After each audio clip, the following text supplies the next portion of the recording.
In the wake of this week's New York Times piece detailing Donald Trump's billion with a B business losses over a mere decade, there's been a big question, one we're still wrestling with. Is the president a colossal tax cheat or just a stunningly bad business person? Well, now in a Yahoo exclusive, we have new insider information.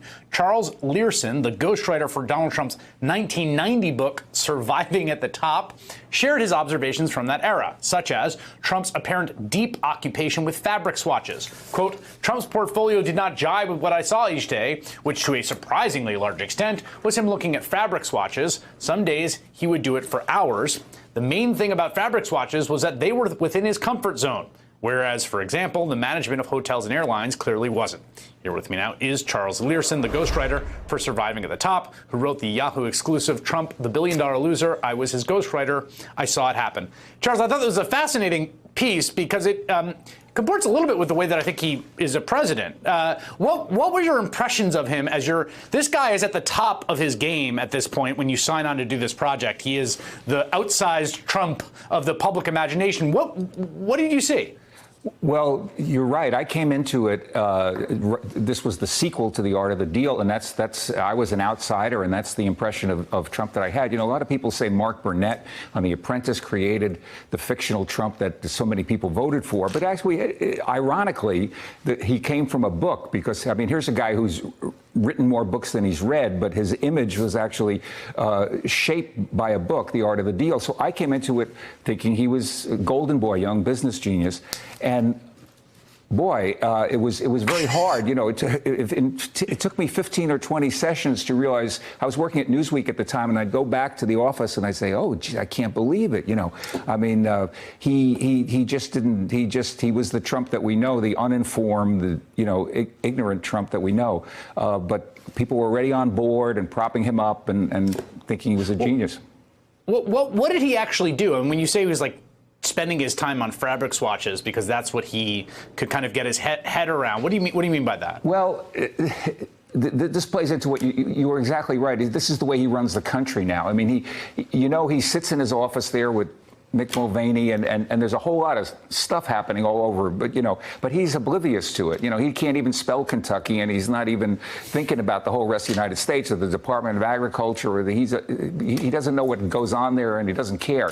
It's the same thing with these businesses that he acquired, the Plaza Hotel and the Trump Shuttle. He would buy them, and then there'd be a lot of hoopla. He was interested to that point, and then he had no interest in running them on a day-to-day basis and no knowledge of how to do it. So he focused on the fabric swatches. I think, for one thing, it played into his germophobia. You know, he was always replacing the carpets and the drapes and he was always talking about deep cleaning the airline seats. You know, and so that's what his life became. He would say, what do you think of this piece of velour here? You know, and I'd feel it, and we'd talk about it.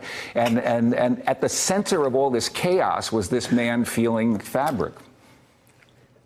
You said this. One of his aides once told me that every room of the plaza could be filled at the rack rate, list price, every night, and the revenue still wouldn't cover the monthly payment of the loan he'd taken out to buy the place. In other words, he'd made a ridiculous deal. Neither he nor the banks had done the math beforehand, or perhaps Trump's knew it because someone had told him but didn't want to think about it. The one thing he is above average at is compartmentalization.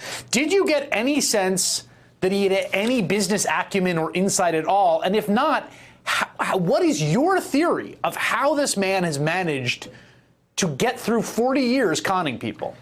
Well, I think the nuts and bolts of it was at that period of his life that the banks were caught up in the whole Trump image thing, and they were believing the art of the deal over what they saw on his balance sheets and what came out of his mouth. And he also, for a while, was successful in Atlantic City. So he had this like cash cow. The casinos were churning out money, and they were covering his other mistakes.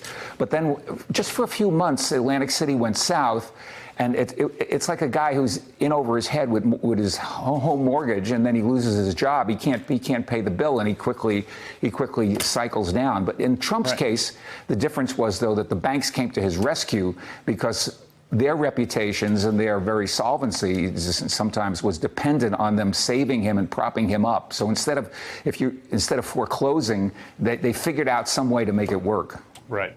You know, I thought about, I was reading your account, and I thought about the president tweeted about how I think they're bringing fireworks back to Mount Rushmore, if I'm not mistaken, or some national park. And Maggie Haberman of the Times tweeted that he has been obsessed with this and talking about it for 6 months. This has been a big project for the president.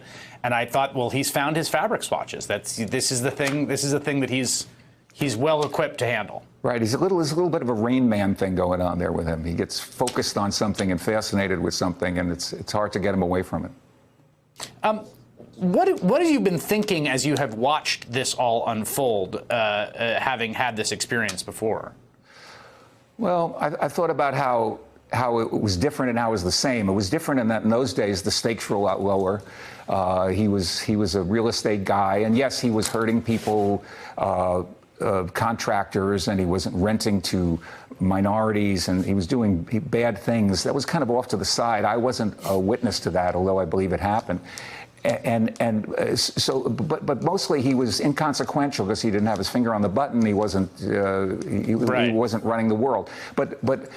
But now, the Trump I see there in the White House and the Oval Office, from what I can see, is exactly the same guy. He just shows up every day and tries to kill the time until, you know, in a way that's pleasant for him until he, you know, his next TV show comes on or something like that. So now it's watching television and hanging around. And then every once in a while he would rant. He would rant when he got somebody would come in and tell him the Plaza Hotel lost, you know, $250,000 last week, and he'd get excited about that for a few minutes, and then, for him, the difference was it didn't matter. He was able to compartmentalize until that became public, until his failures became public. Then he felt really bad about it.